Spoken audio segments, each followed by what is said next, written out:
Selon les chiffres les plus récents, on consomme 53 litres de boissons gazeuses sucrées par habitant par année au Canada et un peu plus de 17 litres de boissons gazeuses dites diète.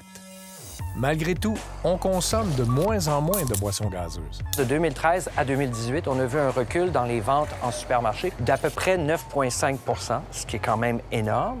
Et dans les ventes dans les débits de boissons, les restaurants, on a vu un recul de 14 %. Pour faire face au déclin, les gros joueurs de l'industrie s'ingénient à trouver de nouvelles façons de nous attirer.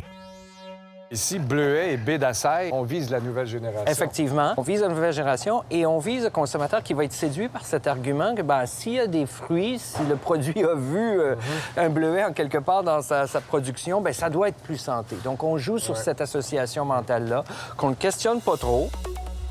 Qu'ils soient nouveaux ou anciens, les produits zéro calories, diète et zéro sucre occupent beaucoup d'espace sur les tablettes. Ça a été introduit au départ pour offrir une alternative, par exemple, aux gens qui voulaient contrôler leur consommation en sucre, comme les personnes qui ont le diabète. Les édulcorants sont des molécules qui imitent le goût du sucre et ont un pouvoir sucrant jusqu'à 600 fois supérieur à celui-ci, mais sans fournir de calories.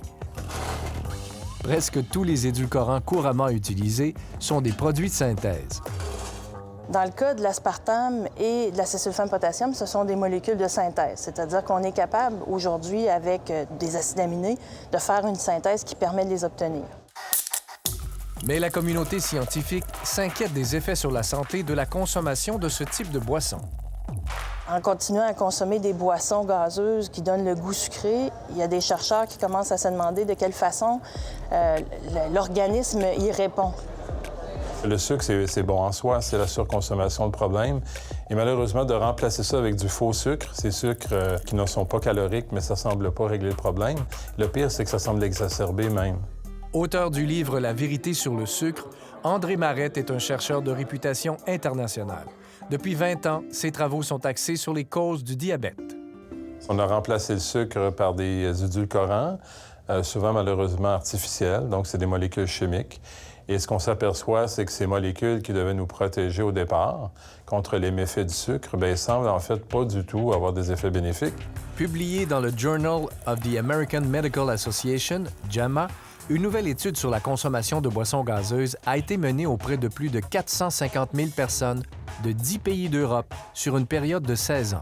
Donc, c'est une des premières grandes études épidémiologiques qui a permis de cerner vraiment l'impact séparé des boissons sucrées et des boissons édulcorées. Malheureusement, on sait maintenant qu'il y a des effets directs de ces édulcorants, de ces molécules chimiques, sur le microbiote intestinal.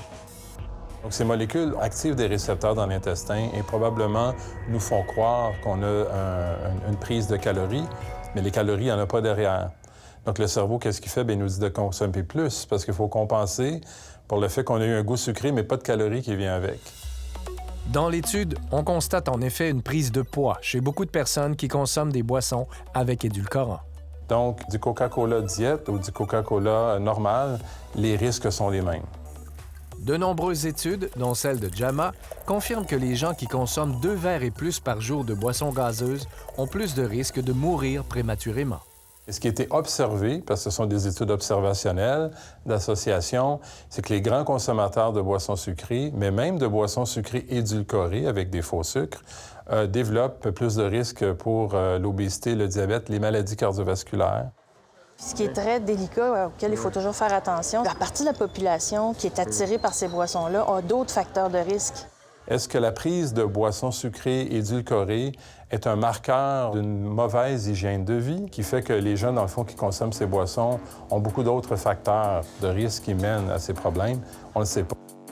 Devrions-nous alors nous tourner vers les boissons qui utilisent plutôt un édulcorant d'origine naturelle? André Marette travaille actuellement sur l'impact des méthodes industrielles de transformation du stevia. Il reste prudent.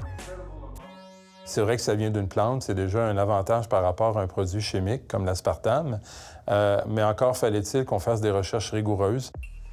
Il y a beaucoup de recherches qui ont été faites sur le stevia, souvent des recherches qui ont été financées par l'industrie du stevia. Ça ne veut pas dire que ce n'est pas de la bonne recherche, mais ça veut juste dire qu'il faut quand même avoir de la recherche qui est faite de façon indépendante de l'industrie. Aussitôt qu'il y a des études qui viennent démontrer un effet négatif, on va réviser et on va réévaluer, puis éventuellement, on pourrait refuser.